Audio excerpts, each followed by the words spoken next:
ਵਾਹਿਗੁਰੂ ਜੀ ਕਾ ਖਾਲਸਾ, ਵਾਹਿਗੁਰੂ ਜੀ ਕੀ ਫਤਿਹ ਜੀ। ਸਾਰੇ ਵੀਰਾਂ ਭੈਣਾਂ ਨੂੰ ਸਵਾਗਤ ਹੈ ਤੁਹਾਡਾ ਗੁਰਮਤ ਕਲਾਸ ਵਿੱਚ। ਔਰ ਆਪ ਸਾਰਿਆਂ ਵੀਰਾਂ ਭੈਣਾਂ ਨੂੰ ਜੀ ਆਇਆਂ ਆਖਿਆ ਜਾਂਦਾ ਹੈ।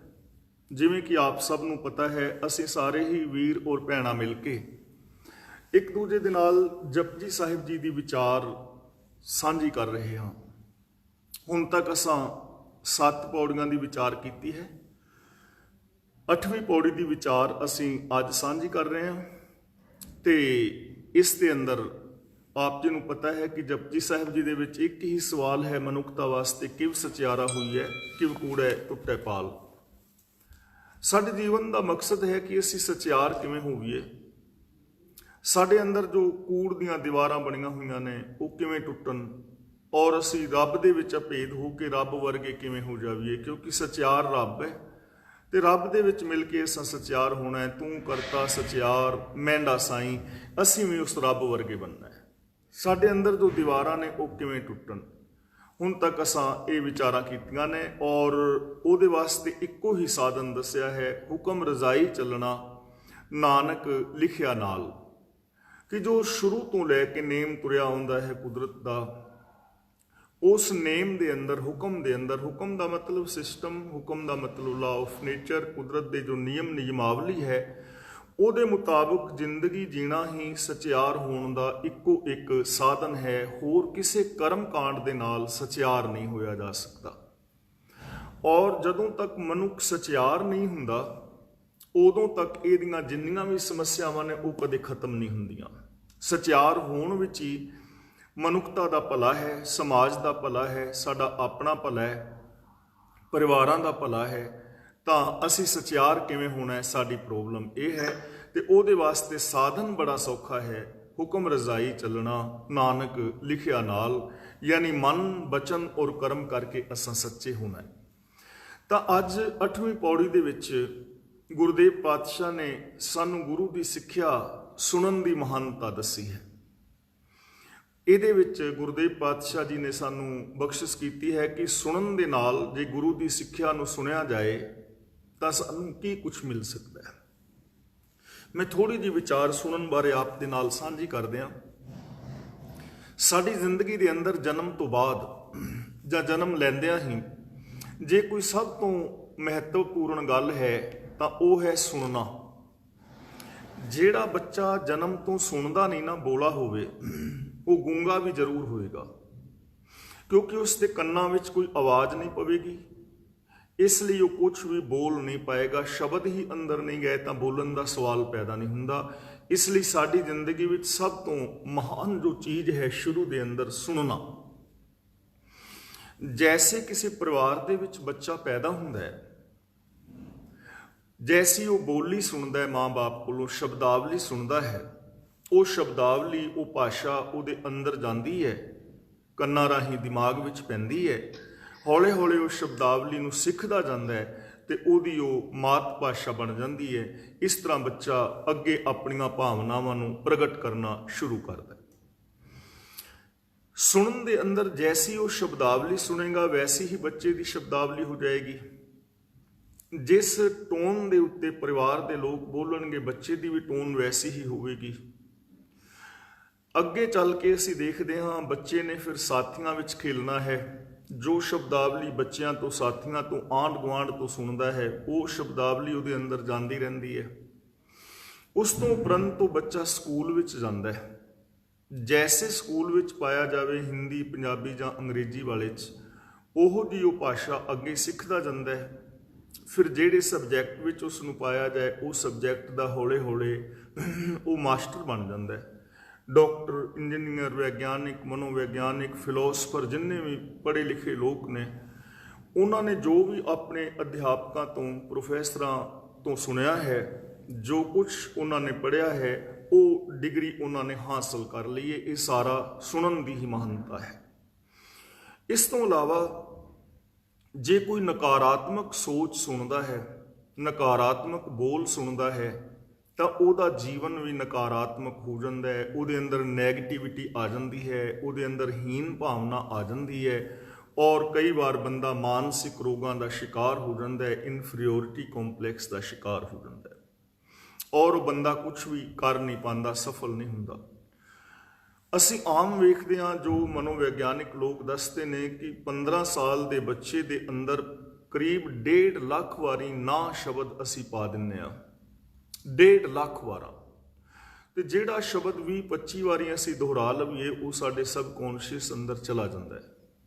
ਤੇ ਜਿਹੜੀ ਚੀਜ਼ 1.5 ਲੱਖ ਵਾਰ ਸਾਡੇ ਅੰਦਰ ਗਈ ਹੋਈ, ਦੇਖੋ ਕੀ ਕਰੇਗੀ ਉਹ। ਅਸੀਂ ਬੱਚਿਆਂ ਨੂੰ ਬੋਲਦੇ ਹਾਂ, ਤੇਰੇ ਤੋਂ ਇਹ ਕੰਮ ਨਹੀਂ ਹੋਣਾ, ਇਹ ਨਾ ਕਰੀ, ਉਧਰ ਨਾ ਜਾਈ, ਇੰਜ ਨਾ ਕਰੀ, ਉਹ ਨਾ ਕਰੀ, ਉਹ ਨਾ ਕਰੀ।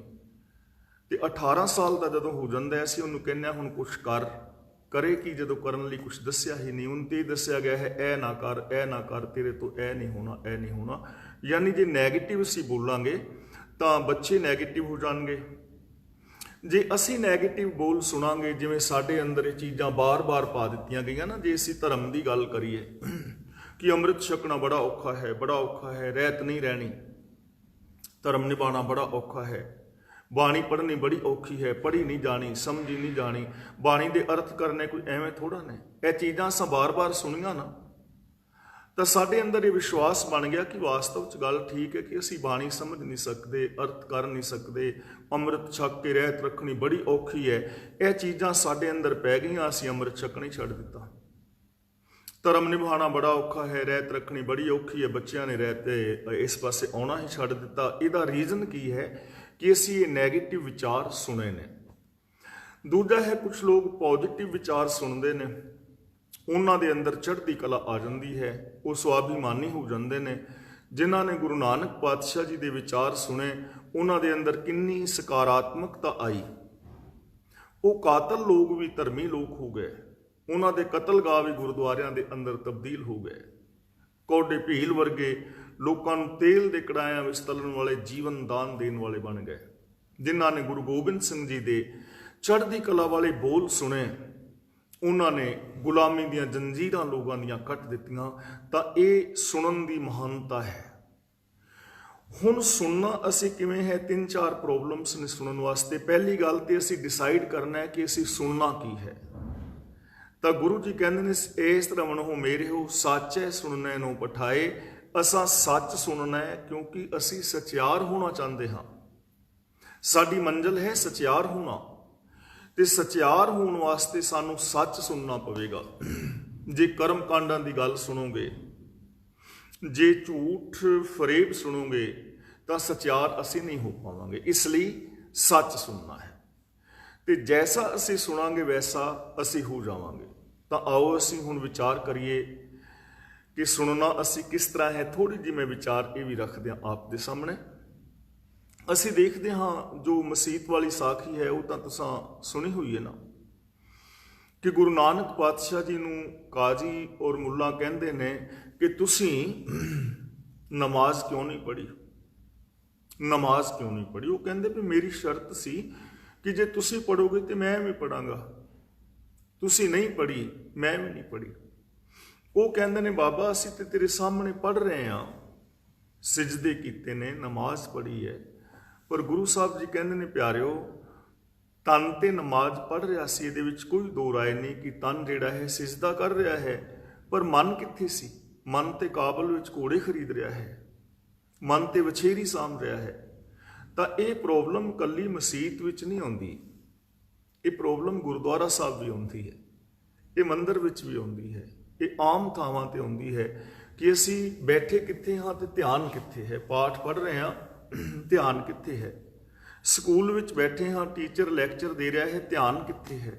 ਮੰਨ ਲਓ ਹੁਣ ਅਸੀਂ ਕਲਾਸ ਵਿੱਚ ਹਾਂ ਤਾਂ ਗੁਰਬਾਣੀ ਦੀ ਵਿਚਾਰ ਸੁਣਨ ਬੈਠੇ ਹਾਂ, ਧਿਆਨ ਕਿੱਥੇ ਹੈ? ਜੇ ਧਿਆਨ ਲਾਂਬੇ ਚਲਾ ਜਾਏਗਾ ਤਾਂ ਸੁਣ ਨਹੀਂ ਪਾਵਾਂਗੇ। ਇਸ ਲਈ ਸੁਣਨ ਵਾਸਤੇ ਪਹਿਲੀ ਸ਼ਰਤ ਹੈ ਏਕਾਗਰ ਚਿੱਤ ਹੋਣਾ। ਸਾਵਧਾਨ ਏਕਾਗਰ ਚਿੱਤ।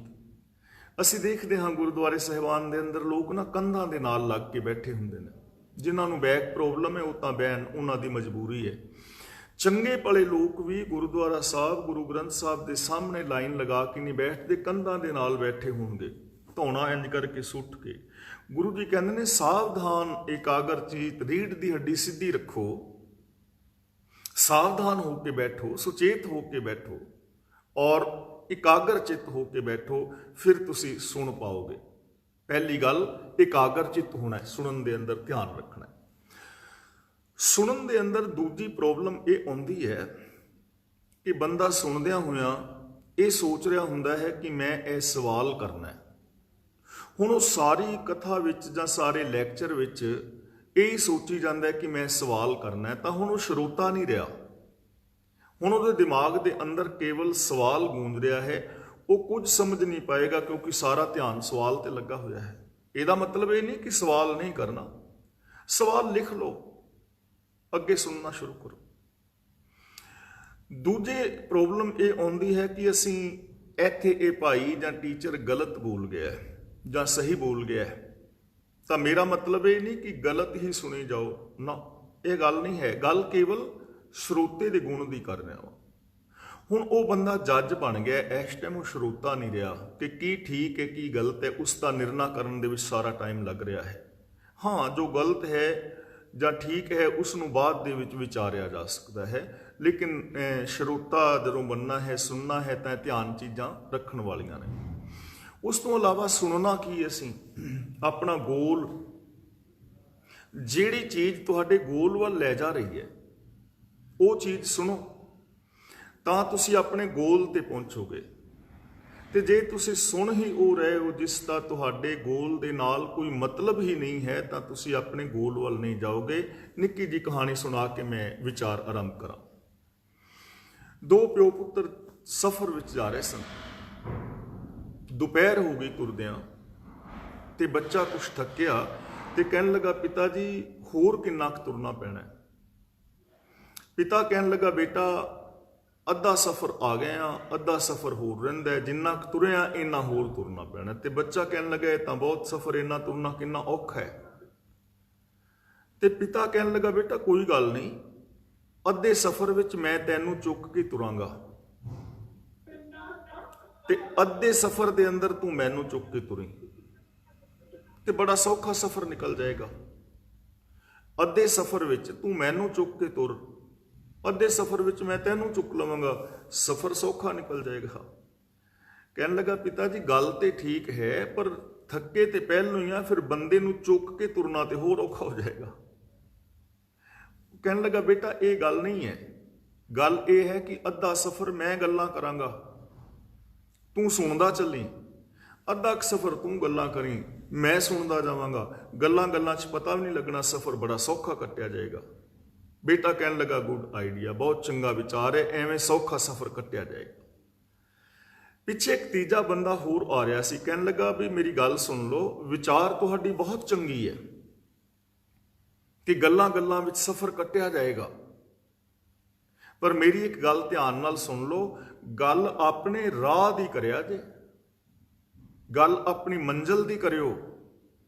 ਮਤਾਂ ਕਿਸੇ ਹੋਰ ਮੰਜ਼ਿਲ ਦੀ ਗੱਲ ਕਰਦਿਆਂ, ਗੱਲਾਂ ਕਰਦਿਆਂ ਰਾਹ ਗਲਤ ਪੈ ਜਾਓ ਤੇ ਕਦੇ ਪਹੁੰਚ ਹੀ ਨਾ ਪਾਓ। ਗੱਲ ਆਪਣੇ ਰਾਹ ਦੀ ਕਰਿਓ, ਗੱਲ ਆਪਣੀ ਮੰਜ਼ਿਲ ਦੀ ਕਰਿਓ। ਤਾਂ ਇਹਦਾ ਮਤਲਬ ਅਸਾਂ ਸੁਣਨਾ ਉਹ ਹੈ ਜੋ ਸਾਨੂੰ ਸਾਡੀ ਮੰਜ਼ਿਲ ਵੱਲ ਲੈ ਕੇ ਜਾ ਰਿਹਾ ਹੈ। ਜੇ ਹੋਰ ਕੁਝ ਸੁਣੋਗੇ ਤੇ ਮੰਜ਼ਿਲ ਤੇ ਪਹੁੰਚ ਨਹੀਂ ਪਾਓਗੇ।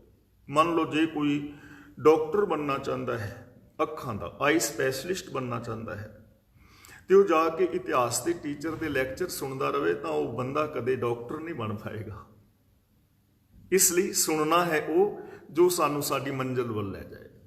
ਹੁਣ ਸਾਡੀ ਮੰਜ਼ਿਲ ਕੀ ਹੈ? ਸਚਿਆਰ ਹੋਣਾ। ਤੇ ਸਚਿਆਰ ਅਸੀਂ ਕਿਵੇਂ ਹੋਣਾ? ਹੁਕਮ ਰਜ਼ਾਈ ਚੱਲਣਾ।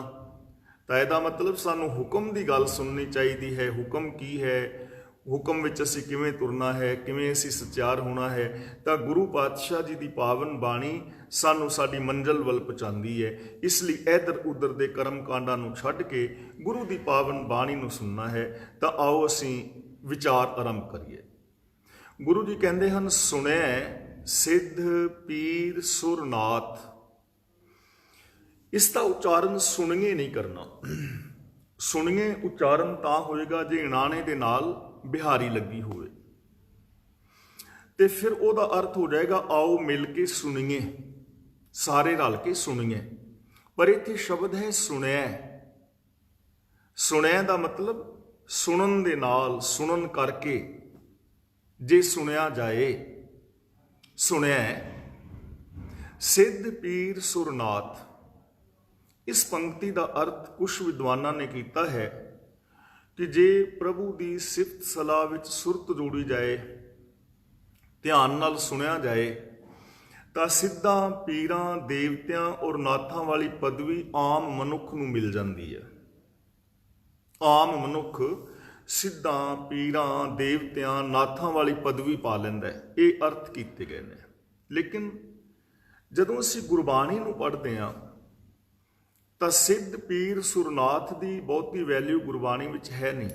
ਗੁਰੂ ਜੀ ਕਹਿੰਦੇ ਨੇ ਸਿੱਧ ਹੋਵਾਂ, ਸਿੱਧ ਲਾਈ, ਰਿੱਧ ਆਖਾਂ ਆਓ, ਗੁਪਤ ਪ੍ਰਗਟ ਹੋਏ ਬੈਸਾਂ, ਲੋਕ ਰਾਖੇ ਭਾਓ, ਮਤ ਦੇਖ ਭੂਲਾਂ ਵਿਸਰੈ, ਤੇਰਾ ਚਿੱਤ ਨਾ ਆਵੇ ਨਾਉ। ਕਿ ਮੈਂ ਰਿੱਧੀਆਂ ਸਿੱਧੀਆਂ ਵਿੱਚ ਹੀ ਉਲਝ ਜਾਵਾਂ ਤੇ ਤੇਰਾ ਨਾਮ ਹੀ ਚੇਤੇ ਨਾ ਆਵੇ, ਮੈਂ ਸੱਚ ਨੂੰ ਹੀ ਭੁੱਲ ਜਾਵਾਂ। ਪੀਰ ਵਾਸਤੇ ਗੁਰੂ ਜੀ ਕਹਿੰਦੇ ਨੇ ਪੀਰ ਪੂਜ ਲੱਗੇ, ਪੀਰ ਆਖੀਏ ਸਭ ਮਿਲੇ ਸੰਸਾਰ। ਤਾਂ ਇੱਥੇ ਵੀ ਬਾਤ ਨਹੀਂ ਬਣਦੀ। ਜੇ ਅਸੀਂ ਦੇਵਤਿਆਂ ਦੀ ਗੱਲ ਕਰੀਏ ਤਾਂ ਦੇਵੀ ਦੇਵਾ ਪੂਜੀਏ ਭਾਈ, ਕਿਆ ਮੰਗੋ ਕਿਆ ਦੇ। ਕੀ ਦੇਣਗੇ ਉਹ? ਕੁਛ ਨਹੀਂ। ਤਾਂ ਇਹਦਾ ਮਤਲਬ ਗੁਰਬਾਣੀ ਦੇ ਅੰਦਰ ਸਿੱਧ ਪੀਰ ਸੁਰਨਾਥ ਦੀ ਕੋਈ ਬਹੁਤੀ ਵੈਲਿਊ ਨਹੀਂ ਹੈ। ਦੂਜੀ ਗੱਲ, ਜੇ ਸਾਰੇ ਹੀ ਸਿੱਧ ਦਾ ਮਤਲਬ ਪੁੱਗੇ ਹੋਏ ਜੋਗੀ, ਜਿਹੜੇ ਪੁੱਗੇ ਹੋਏ ਯੋਗੀ ਨੇ, ਸਮਾਜ ਚੱਲ ਨਹੀਂ ਸਕਦਾ ਐਵੇਂ। ਜੇ ਸਾਰੇ ਹੀ ਲੋਕ ਸਮਾਧੀਆਂ ਲਾ ਕੇ ਬਹਿ ਜਾਣ ਤਾਂ ਕੀ ਸਮਾਜ ਚੱਲ ਜਾਏਗਾ? ਕੋਈ ਖੇਤੀ ਨਾ ਕਰੇ, ਫੈਕਟਰੀਆਂ ਕਾਰਖਾਨੇ ਕੋਈ ਨਾ ਚਲਾਏ, ਜੋਬ ਨਾ ਕਰੇ, ਅਧਿਆਪਕ ਪੜ੍ਹਾਉਣ ਨਾ, ਜਾਂ ਹੋਰ ਜਿੰਨੇ ਵੀ ਮਹਿਕਮੇ ਨੇ, ਮਿਲਟਰੀ, ਪੁਲਿਸ ਆਦਿ, ਸਾਰੇ ਲੋਕ ਸਮਾਧੀਆਂ ਲਾ ਕੇ ਬਹਿ ਜਾਣ ਤਾਂ ਕੀ ਸਮਾਜ ਚੱਲ ਸਕਦਾ ਹੈ? ਨਹੀਂ ਚੱਲ ਸਕਦਾ। ਇਸ ਲਈ ਇਹਦਾ ਮੀਨਿੰਗ ਕੀ ਹੈ? ਸੁਣਿਆ ਦਾ ਮਤਲਬ ਸੁਣਨ ਨਾਲ, ਜੇ ਗੁਰੂ ਦੀ ਸੱਚੀ ਸਿੱਖਿਆ ਸੁਣੀ ਜਾਏ, ਜੇ ਗੁਰੂ ਦੀ ਸੱਚੀ ਸਿੱਖਿਆ ਧਿਆਨ ਨਾਲ ਸੁਣੀ ਜਾਏ, ਸੁਰਤ ਉਹਦੇ ਵਿੱਚ ਜੋੜੀ ਜਾਏ, ਉਹਨੂੰ ਅਮਲ ਵਿੱਚ ਲਿਆਂਦਾ ਜਾਏ, ਤਾਂ ਫਿਰ ਕੀ ਹੋਏਗਾ? ਸਿੱਧ ਪੀਰ ਸੁਰਨਾਥ, ਇਹਨਾਂ ਦੀ ਅਸਲੀਅਤ ਦਾ ਪਤਾ ਲੱਗ ਜਾਏਗਾ। ਸਿੱਧ ਪੀਰ ਸੁਰਨਾਥ ਦੀ ਅਸਲੀਅਤ ਬਾਰੇ ਪਤਾ ਲੱਗ ਜਾਏਗਾ। ਦੇਖੋ ਹੁਣ ਲੋਕ ਪੂਜਦੇ ਸਨ ਨਾ ਅੱਜ ਤੱਕ ਇੰਦਰ ਦੇਵਤਾ, ਤੇ ਲੋਕ ਇਸ ਮੰਨਦੇ ਸਨ ਕਿ ਇੰਦਰ ਦੇਵਤਾ ਮੀਂਹ ਵਸਾਉਂਦਾ ਹੈ ਤੇ ਇੰਦਰ ਦੇਵਤੇ ਨੂੰ ਖੁਸ਼ ਕਰੋ। ਹੁਣ ਜੇ ਔੜ ਲੱਗ ਜਾਏ ਤਾਂ ਪਿੰਡਾਂ ਵਿੱਚ ਲੰਗਰ ਲਾਉਂਦੇ ਨੇ ਲੋਕ, ਯੱਗ ਹਵਨ ਕਰਾਉਂਦੇ ਨੇ, ਪਾਠ ਪੂਜਾ ਕਰਾਉਂਦੇ ਨੇ। ਲੇਕਿਨ ਅੱਜ ਲੋਕਾਂ ਨੂੰ ਪਤਾ ਲੱਗ ਗਿਆ ਵੀ ਇੰਦਰ ਕੋਈ ਦੇਵਤਾ ਨਹੀਂ, ਬੱਦਲ ਨੂੰ ਇੰਦਰ ਕਹਿੰਦੇ ਨੇ। ਤੇ ਬੱਦਲ ਕਿਵੇਂ ਬਣਦੇ ਨੇ? ਉਹ ਇੱਕ ਸਿਸਟਮ ਦੇ ਵਿੱਚ ਬਣ ਰਹੇ ਨੇ। ਅੱਜ ਤੇ ਕ੍ਰਿਤਰਿਮ ਬੱਦਲ ਬਣਾ ਕੇ ਵੀ ਬਰਸਾਤ ਪਾਉਣ ਲੱਗ ਗਏ, ਲੇਕਿਨ ਉਹਦਾ ਨੁਕਸਾਨ ਹੈ ਕਿਉਂਕਿ ਕੈਮੀਕਲ ਵਗੈਰਾ, ਇੱਕ ਵੱਖਰਾ ਟੌਪਿਕ ਹੈ। ਤਾਂ ਇਹ ਦੇਵਤੇ ਜਿੰਨੇ ਨੇ ਇਹ ਮਨੋਕਲਪਿਤ ਨੇ। ਜਦੋਂ ਤੁਸੀਂ ਟੈਬੂਜ਼ ਇਜ਼ਮ ਜਾਂ ਟੋਟਮ ਇਜ਼ਮ ਨੂੰ ਪੜ੍ਹੋਗੇ ਤਾਂ ਸਮਝ ਲੱਗ ਜਾਏਗੀ ਕਿ ਕਿਵੇਂ ਮਨੁੱਖ ਦੇ ਡਰ ਦੇ ਅੰਦਰੋਂ ਇਹ ਦੇਵਤੇ ਆਦਿਕ ਪੈਦਾ ਹੋਏ ਨੇ। ਤਾਂ ਗੁਰੂ ਪਾਤਸ਼ਾਹ ਜੀ ਕਹਿੰਦੇ ਨੇ ਜਦੋਂ ਤੁਸੀਂ ਗੁਰੂ ਦੀ ਸੱਚੀ ਸਿੱਖਿਆ ਸੁਣਦੇ ਹੋ ਤਾਂ ਤੁਹਾਨੂੰ ਦੇਵਤਿਆਂ ਦੀ, ਸਿੱਧਾਂ ਦੀ, ਪੀਰਾਂ ਦੀ, ਨਾਥਾਂ ਦੀ ਅਸਲੀਅਤ ਦਾ ਪਤਾ ਲੱਗ ਜਾਂਦਾ ਹੈ ਕਿ ਇਹਨਾਂ ਦੀ ਅਸਲੀਅਤ ਕੀ ਹੈ। ਹੁਣ ਚੰਦਰਮਾ ਨੂੰ ਲੋਕ ਮਾਮਾ ਮੰਨਦੇ ਸਨ ਨਾ, ਚੰਨ ਮਾਮਾ। ਸਾਨੂੰ ਸਾਡੀ ਮਾਂ ਨਿੱਕਿਆਂ ਨਿੱਕਿਆਂ ਨੂੰ ਕਹਿੰਦੀ ਹੁੰਦੀ ਸੀ ਚੰਨ ਮਾਮਾ, ਤੇ ਅਸੀਂ ਬੜੇ ਖੁਸ਼ ਹੁੰਦੇ ਸਾਂ। ਤੇ ਉਹ ਮਾਮਾ ਐਸਾ, ਮੇਰਾ ਵੀ ਮਾਮਾ, ਮੇਰੇ ਪਿਓ ਦਾ ਵੀ ਮਾਮਾ, ਮੇਰੀ ਮਾਂ ਦਾ ਵੀ ਮਾਮਾ, ਮੇਰੇ ਬੱਚਿਆਂ ਦਾ ਵੀ ਮਾਮਾ, ਮਾਮੇ ਦਾ ਵੀ ਮਾਮਾ, ਨਾਨੇ ਦਾਦਿਆਂ ਦਾ ਵੀ ਮਾਮਾ। ਤੇ ਅੱਜ ਮਾਮੇ ਦਾ ਪਤਾ ਲੱਗ ਗਿਆ ਨਾ ਕਿ ਉਹ ਮਾਮਾ ਨਹੀਂ ਹੈਗਾ। ਬੱਚਿਆਂ ਨੂੰ ਵਰਾਣ ਵਾਸਤੇ ਕਿਹਾ ਜਾਂਦਾ ਸੀ, ਉਹ ਵੀ ਧਰਤੀ ਦਾ ਉਪਗ੍ਰਹਿ ਹੈਗਾ, ਧਰਤੀ ਦੇ ਚੁਫੇਰੇ ਧਰਤੀ ਵਰਗਾ ਇੱਕ ਟੁਕੜਾ ਹੈ। ਪਤਾ ਲੱਗ ਗਿਆ ਨਾ ਅਸਲੀਅਤ ਦਾ। ਤਾਂ ਜਦੋਂ ਅਸੀਂ ਸੱਚੀ ਸਿੱਖਿਆ ਸੁਣਦੇ ਹਾਂ ਗੁਰੂ ਦੀ, ਉਦੋਂ ਇਹਨਾਂ ਦੀ ਅਸਲੀਅਤ ਦਾ ਪਤਾ ਲੱਗ ਜਾਂਦਾ ਹੈ ਕਿ ਦੇਵਤਿਆਂ ਨੂੰ ਮਨਾਉਣ ਦੇ ਨਾਲ ਕੁਝ ਨਹੀਂ ਹੋਣਾ। ਇੱਥੇ ਜੋ ਮਿਲਣਾ ਹੈ ਕੰਮ ਕੀਤਿਆਂ ਮਿਲਣਾ ਹੈ। ਇੱਥੇ ਤੁਹਾਡੇ ਬੋਲਾਂ ਦਾ, ਤੁਹਾਡੇ ਵਿਹਾਰ ਦਾ, ਉਹਦਾ ਮੁੱਲ ਪੈਣਾ ਹੈ, ਉਹਦੇ ਰਾਹੀਂ ਤੁਹਾਨੂੰ ਮਿਲਣਾ ਹੈ। ਇਸ ਲਈ ਜਦੋਂ ਕੋਈ ਸੱਚੀ ਗੁਰੂ ਦੀ ਸਿੱਖਿਆ ਸੁਣਦਾ ਹੈ, ਸੱਚੀ ਸਿੱਖਿਆ ਸੁਣਨ ਦੇ ਨਾਲ ਸਿੱਧ ਪੀਰ ਸੁਰਨਾਥਾਂ ਦੀ ਅਸਲੀਅਤ ਦਾ ਗਿਆਨ ਹੋ ਜਾਂਦਾ ਹੈ। ਅੱਗੇ ਦੱਸਦੇ ਨੇ, ਸੁਣੈ ਧਰਤ ਧਵਲ ਆਕਾਸ਼। ਧਰਤ ਦਾ ਮਤਲਬ ਧਰਤੀ ਤੇ ਧਵਲ ਦਾ ਮਤਲਬ ਹੈ ਧੌਲਾ ਬੈਲ। ਆਕਾਸ਼ ਦਾ ਮਤਲਬ ਆਕਾਸ਼ ਦੇ ਅੰਦਰ ਵਿਚਰ ਰਹੇ ਅਨੰਤ ਤਾਰਕਾ ਮੰਡਲ, ਆਕਾਸ਼ ਗੰਗਾਵਾਂ, ਗ੍ਰਹਿ ਨਕਸ਼ਤਰ, ਖੰਡ ਮੰਡਲ, ਬ੍ਰਹਿਮੰਡ ਜੋ ਵੀ ਹੈ। ਮੰਨਿਆ ਜਾਂਦਾ ਸੀ ਕਿ ਧਰਤੀ ਨੂੰ ਇੱਕ ਬੈਲ ਨੇ ਚੁੱਕਿਆ ਹੋਇਆ। ਇਹ ਸਾਨੂੰ ਵੀ ਬਚਪਨ ਵਿੱਚ ਸੁਣਾਇਆ ਗਿਆ, ਅਸੀਂ ਵੀ ਸੁਣਦੇ ਰਹੇ। ਹੁਣ ਇਹ ਚੀਜ਼ਾਂ ਹੌਲੀ ਹੌਲੀ ਖਤਮ ਹੋਈਆਂ ਨੇ। ਜਿਵੇਂ ਜਿਵੇਂ ਸਾਇੰਸ ਨੇ ਤਰੱਕੀ ਕੀਤੀ, ਬਹੁਤ ਕੁਝ ਸਪਸ਼ਟ ਹੋ ਗਿਆ। ਮੰਨਿਆ ਜਾਂਦਾ ਸੀ ਕਿ ਧਰਤੀ ਦੇ ਥੱਲੇ ਇੱਕ ਬੈਲ ਹੈ, ਉਸ ਬੈਲ ਨੇ ਧਰਤੀ ਨੂੰ ਚੁੱਕਿਆ ਹੋਇਆ ਹੈ। ਸਿੰਘ ਦੇ ਉੱਤੇ ਧਰਤੀ ਚੁੱਕੀ ਹੋਈ ਹੈ। ਜਦੋਂ ਬੈਲ ਥੱਕ ਜਾਂਦਾ ਹੈ, ਇੱਕ ਸਿੰਘ ਤੋਂ ਦੂਜੇ ਸਿੰਘ ਤੇ ਭਾਰ ਕਰਦਾ ਹੈ, ਉਦੋਂ ਭੁਚਾਲ ਆਉਂਦੇ ਨੇ। ਪਰ ਗੁਰੂ ਨਾਨਕ ਪਾਤਸ਼ਾਹ ਜੀ ਇਸ ਦੁਨੀਆ ਵਿੱਚ ਆਏ ਤੇ ਉਹਨਾਂ ਨੇ ਕਿਹਾ ਵੀ ਧਰਤੀ ਥੱਲੇ ਕੋਈ ਬੈਲ ਨਹੀਂ ਹੈ, ਨਾ ਇਹ ਬੈਲ ਦੇ ਆਸਰੇ ਖੜੀ ਹੈ, ਸਗੋਂ ਧੌਲ ਧਰਮ ਦਇਆ ਕਾ ਪੂਤ।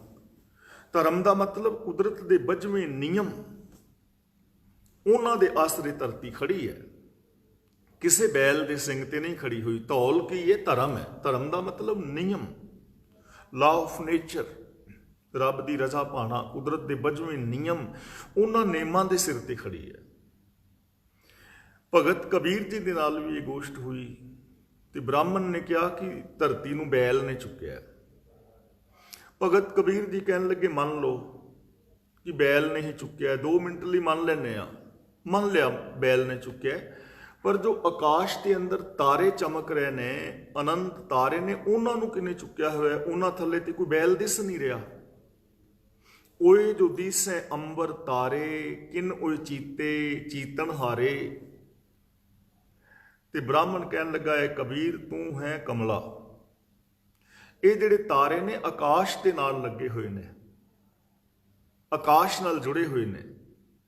ਭਗਤ ਕਬੀਰ ਜੀ ਕਹਿਣ ਲੱਗੇ, ਚਲੋ ਕੋਈ ਨਾ, ਤੇਰੀ ਇਹ ਗੱਲ ਮੰਨ ਲੈਂਦੇ ਆ ਵੀ ਆਕਾਸ਼ ਦੇ ਨਾਲ ਲੱਗੇ ਨੇ, ਪਰ ਮੇਰਾ ਅਗਲਾ ਸਵਾਲ ਹੈ, ਕਹੋਰੇ ਪੰਡਿਤ ਅੰਬਰ ਕਾਸਿਓਂ ਲਾਗਾ। ਜੇ ਤਾਰੇ ਆਕਾਸ਼ ਨਾਲ ਲੱਗੇ ਨੇ ਤੇ ਆਕਾਸ਼ ਕਿਹੜੀ ਸ਼ੈ ਦੇ ਨਾਲ ਲੱਗਾ ਹੋਇਆ? ਬੂਝੇ ਬੂਝਨਹਾਰ ਸੁਭਾਗਾ। ਤਾਂ ਇੱਥੇ ਧਵਲ ਦਾ ਮਤਲਬ ਹੈ ਆਸਰਾ। ਸੁਣਿਆ, ਜਦੋਂ ਅਸੀਂ ਗੁਰੂ ਦੀ ਸੱਚੀ ਸਿੱਖਿਆ ਸੁਣਦੇ ਹਾਂ ਤਾਂ ਗੁਰੂ ਦੀ ਸੱਚੀ ਸਿੱਖਿਆ ਸੁਣਨ ਦੇ ਨਾਲ ਸਮਝ ਆ ਜਾਂਦੀ ਹੈ ਕਿ ਧਰਤੀ ਔਰ ਆਕਾਸ਼ ਦਾ ਜੋ ਆਸਰਾ ਹੈ ਉਹ ਕੋਈ ਬੈਲ ਨਹੀਂ, ਉਹ ਰੱਬ ਆਪ ਹੈ। ਉਹਦੇ ਬੱਝਵੇਂ ਕੁਦਰਤ ਦੇ ਨਿਯਮ ਨੇ, ਉਸ ਦਾ ਹੁਕਮ ਹੈ, ਹੁਕਮ ਰਜ਼ਾਈ ਚੱਲਣਾ, ਲਾ ਆਫ ਨੇਚਰ ਹੈ, ਇੱਕ ਬੱਝਵਾਂ ਨਿਯਮ ਹੈ। ਉਸ ਨਿਯਮ ਨਿਯਮਾਵਲੀ ਦੇ ਅੰਦਰ ਇਹ ਧਰਤੀ, ਖੰਡ ਮੰਡਲ, ਬ੍ਰਹਿਮੰਡ, ਆਕਾਸ਼ ਦੇ ਅੰਦਰ ਚਮਕ ਰਹੇ ਤਾਰੇ, ਇਹ ਉਸ ਨੇਮ ਦੇ ਅੰਦਰ ਖੜੇ ਨੇ। ਉਹ ਆਪ ਇਹਨਾਂ ਦਾ ਆਸਰਾ ਹੈ। ਨਾਮ ਕੇ ਧਾਰੇ ਸਗਲੇ ਜੰਤ, ਨਾਮ ਕੇ ਧਾਰੇ ਖੰਡ ਬ੍ਰਹਿਮੰਡ। ਨਾਮ ਦਾ ਮਤਲਬ ਉੱਥੇ ਹੈ ਹੁਕਮ, ਸਿਸਟਮ, ਕਿ ਸਿਸਟਮ ਦੇ ਅੰਦਰ ਇਹ ਸਾਰਾ ਕੁਝ ਹੈ। ਜਦੋਂ ਅਸੀਂ ਗੁਰੂ ਦੀ ਸੱਚੀ ਸਿੱਖਿਆ ਸੁਣਦੇ ਹਾਂ ਤਾਂ ਸਾਨੂੰ ਇਹ ਸਮਝ ਪੈ ਜਾਂਦੀ ਹੈ। ਸੁਣਿਆ ਦੀਪ ਲੋ ਪਾਤਾਲ। ਦੀਪ ਲੋ ਪਾਤਾਲ ਜਿਹੜੇ ਜਜ਼ੀਰੇ ਨੇ, ਟੁਕੜੇ ਨੇ, ਲੋਕ ਨੇ, ਪਤਾਲ ਨੇ। ਲੋਕ ਮੰਨਦੇ ਨੇ ਕਿ 7 ਲੋਕ ਨੇ, ਕੋਈ 14 ਲੋਕ ਮੰਨਦਾ ਹੈ। ਬਹੁਤ ਸਾਰੇ ਧਰਤੀ ਦੇ ਟੁਕੜੇ ਨੇ, ਖੰਡ ਨੇ, ਜਜ਼ੀਰੇ ਨੇ। ਤਾਂ ਗੁਰੂ ਦੀ ਸੱਚੀ ਸਿੱਖਿਆ ਸੁਣਨ ਦੇ ਨਾਲ ਸਾਨੂੰ ਇਹ ਸਮਝ ਪੈਂਦੀ ਹੈ ਕਿ ਜਿੰਨੇ ਵੀ ਦੀਪ, ਖੰਡ ਨੇ, ਲੋਕ ਨੇ, ਪਤਾਲ, ਨੀਵੀਆਂ ਥਾਵਾਂ ਨੇ, ਇਹਨਾਂ ਸਭ ਦਾ ਆਸਰਾ ਰੱਬ ਆਪ ਹੈ। ਉਹਦਾ ਹੁਕਮ ਹੈ, ਉਹਦੇ ਹੁਕਮ ਦੇ ਅੰਦਰ ਨੇ। ਔਰ ਸਭ ਦੀਪ ਲੋ ਪਾਤਾਲ ਦੇ ਅੰਦਰ ਉਹ ਪ੍ਰਭੂ ਆਪ ਸਮਾਇਆ ਹੋਇਆ ਹੈ, ਆਪ ਵਿਆਪਕ ਹੈ। ਇਹ ਦੀਪਾਂ ਲੋਆਂ ਬਾਰੇ ਪਤਾ ਲੱਗ ਜਾਂਦਾ ਹੈ ਕਿ ਇਹ ਸਾਰੇ ਇੱਕ ਸਿਸਟਮ ਦੇ ਅਧੀਨ ਕੰਮ ਕਰ ਰਹੇ ਨੇ, ਇੱਕ ਹੁਕਮ ਦੇ ਅਧੀਨ ਕੰਮ ਕਰ ਰਹੇ ਨੇ। ਹੁਕਮ ਤੋਂ ਬਾਹਰ ਕੋਈ ਨਹੀਂ ਹੈ। ਅਸੀਂ ਪਿੱਛੇ ਪੜ੍ਹ ਆਏ ਨਾ, ਹੁਕਮੀ ਹੋਵਨ ਆਕਾਰ, ਹੁਕਮ ਨਾ ਕਹਿਆ ਜਾਈ, ਹੁਕਮੀ ਹੋਵਨ ਜੀ, ਹੁਕਮ ਮਿਲੇ ਵਡਿਆਈ। ਤੇ ਅਖੀਰ ਵਿੱਚ ਕਹਿੰਦੇ ਨੇ, ਹੁਕਮੈ ਅੰਦਰ ਸਭ ਕੋ, ਬਾਹਰ ਹੁਕਮ ਨਾ ਕੋਏ। ਨਾਨਕ ਹੁਕਮੈ ਜੇ ਬੁਝੈ ਤਾਂ ਹਉਮੈ ਕਹਿ ਨਾ ਕੋਏ। ਜੇ ਉਸ ਹੁਕਮ ਨੂੰ ਕੋਈ ਜਾਣ ਲਵੇ ਤਾਂ ਫਿਰ ਕੋਈ ਇਹ ਨਹੀਂ ਕਹੇਗਾ ਕਿ ਮੈਂ ਹੁਕਮ ਤੋਂ ਬਾਹਰ ਕੁਝ ਕਰ ਸਕਦਾ ਹਾਂ, ਮੈਂ ਹੁਕਮ ਤੋਂ ਬਾਹਰ ਵੀ ਕੁਝ ਸੋਚ ਸਕਦਾ ਹਾਂ, ਸਿਸਟਮ ਤੋਂ ਬਾਹਰ ਮੈਂ ਕੁਝ ਕਰ ਸਕਦਾ ਹਾਂ। ਐਸਾ ਕੁਝ ਵੀ ਨਹੀਂ। ਜਦੋਂ ਸਿਸਟਮ ਤੋਂ ਬਾਹਰ ਕੋਈ ਕੁਝ ਕਰ ਹੀ ਨਹੀਂ ਸਕਦਾ ਤਾਂ ਫਿਰ ਸਿੱਧ, ਪੀਰ, ਸੁਰਨਾਥ ਜਾਂ ਦੇਵੀ ਦੇਵਤਿਆਂ ਦੀ ਕੀ ਵੈਲਿਊ ਰਹਿ ਜਾਏਗੀ? क्योंकि ये भी विच ही आ गए ना हुक्म दे। जदों असीं इस चीज़ नूं समझ जावांगे ना तो सानू समझ आ जाएगी कि देवी देवते सिद्ध पीर सुरनाथ भी आम बंदे ने। इन्हां दे हत्थ विच हुक्म तो बाहर कुछ नहीं है। हुक्म दे अंदर ही सारिਆਂ ने रहना है। हुक्म तो बाहर ना सानू कोई वर दे सकता है, ना सानू कोई श्राप दे सकता है। हुक्म तो बाहर ना सानू दुख मिल सकता है, हुक्म तो बाहर ना सानू सुख मिल सकता है। हुक्म दे अंदर ही जीवन है, हुक्म दे अंदर ही मौत है। इन्हां चीज़ां दी समझ आ जाएगी। अगला बचन करदे ने, सुनिया पोह न सकै काल। इनू पोहे नहीं पढ़ना, पोह। सुनिया पोह न सकै काल। सुनिया ते विश्राम लगाना है। सुनन दे नाल, गुरु की सच्ची सिक्ख्या सुनन नाल, गुरु का सच्चा ज्ञान सुनन नाल, रब दे हुक्म सिस्टम बारे सुनन समझन दे नाल, सुरत जोड़न दे नाल काल नहीं पो सकता। काल का मतलब मौत। पहली गल, शरीरक मौत का डर नहीं रहिंदा, क्योंकि ये सच्चाई प्रगट हो जाती है कि शरीरक तौर पर हर बंदे ने ही मरना है। कोई 100 साल जी लवे, कोई 200 साल जी ले, कोई 50 साल जी ले, मरना तो पवेगा। जे 100 वरियां जीवना, हुण वैज्ञानिक लोग कह रहे हैं कि आने वाले समय में ऐसियां दवाइयां आ जाणगियां, बंदा 150-200 साल जी सकेगा। तो 200 साल मरना तो फिर भी पैना है। 500 साल जी ले, 1000 साल जी ले, मरना तो फिर भी पैना है। जे 100 वरियां जीवना, हज़ारां साल भी कोई जी लवे, मरना तो पैना है। तो फिर मौत का डर नहीं रहेगा। ये सच्चाई समझ आ जाएगी कि ये सच्चाई है, ये टल नहीं सकती। इस चीज़ की समझ आ जाएगी, पहली गल। तो दूजी गल ये है कि उन्होंने आत्मक मौत नहीं पोएगी। एक शरीरक मौत का डर नहीं पोएगा, दूजा आत्मक मौते नहीं मरेगा। देखो, शरीर करके तो असीं मरना ही एक दिन सारिਆਂ ने, पर आम बंदा जिउंदा भी मोया ही होया है। दुनिया के अंदर जिउंदियां लाशां तुरियां फिरदियां ने बहुतियां, सारिਆਂ दी गल नहीं, बहुतात गिनती विच। जिहड़ा बंदा किसी नाल झूठ बोलदा है, ठगी करदा है, हंकार भरे बचन बोलदा है, किसी दियां शुभ भावनावां दा कतल करदा है, पर तन पर तेरे रूप नूं कामुक और ललचाइयां नज़रां दे नाल तकदा है कि उन्होंने जिउंदा बंदा कहोगे। मोया होया ही है ना। सो जीविया जिस मन वसिया सोए। जिउंदा इंसान वो है जिसके मन विच सच वस गया है। नानक अवर ना जीवे कोई। रब्बी रजा तो बाहर जो जी रहा है वो कोई जिंदगी नहीं है। जे जीवे पत लथी जाए, सब हराम जेता किछ खाए। इसलिए वो बंदा आत्मक मौते नहीं मरेगा जो गुरु की सच्ची सिक्ख्या नूं सुनेगा। वो मन बचन कर्म करके सच्चा होएगा।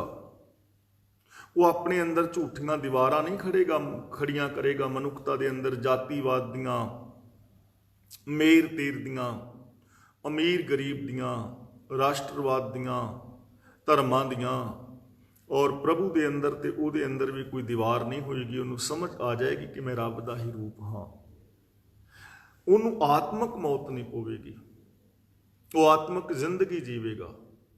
उस मनुख की जिंदगी अंदर खेड़ा, खुशियां, प्रसन्नता, इंसानियत, पॉजिटिविटी, चढ़ती कला होएगी। वो आरे दे नाल चिरदा भी मुस्कुरांदा होएगा। कुछ लोग गदेलियां ते बैठे भी रो रहे ने, ते गुरु अर्जन देव जी महाराज तत्ती तवी ते भी खुश ने। उत्थे भी तेरा किया मीठा लागे, हर नाम पदार्थ नानक मांगे दी गल कर रहे। असीं 36 किस्म के हार शिंगार हुंदे आ, 36 किस्म के भोजन आदिक छकदे आ, अनेकां किस्म के बस्तर ओढ़दे आ, एसी रूमां दे अंदर बैठे तड़प रहे हाँ। लेकिन मीर मन्नू दे जेल दे अंदर नौजवान भैणां, बजुर्ग मातावां, मासूम बच्चियां दे टुकड़े दे हार गलियां विच पवा के सवा मन दे पीसते भुखियां और तिहाइयां भी कह रही ने तेरा किया मीठा लग गए। ये उन्हां दी गल है जिन्हां ने गुरु की सच्ची सिक्ख्या नूं सुरत करके सुनिया, सुरत करके मन विच वसा लिया। उन्हां नूं आत्मक मौत नहीं पो सकती। उन्हां नूं कोई आचरण और आदर्श तो गिरा नहीं सकता। ਉਹ ਕਿਸੇ ਵੀ ਕੀਮਤ ਤੇ ਖਰੀਦੇ ਨਹੀਂ ਜਾ ਸਕਦੇ, ਸੱਚ ਤੋਂ ਪਾਸੇ ਨਹੀਂ ਹੁੰਦੇ। ਉਹਨਾਂ ਨੂੰ ਮਾਰ ਸਕਦੇ ਹੋ ਤੁਸੀਂ, ਕਤਲ ਕਰ ਸਕਦੇ ਹੋ, ਬੰਦ ਕੱਟ ਸਕਦੇ ਹੋ, ਉਹਨਾਂ ਦੇ ਤੂੰਬੇ ਉਡਾ ਸਕਦੇ ਹੋ, ਪਰ ਸੱਚ ਤੋਂ ਦੂਰ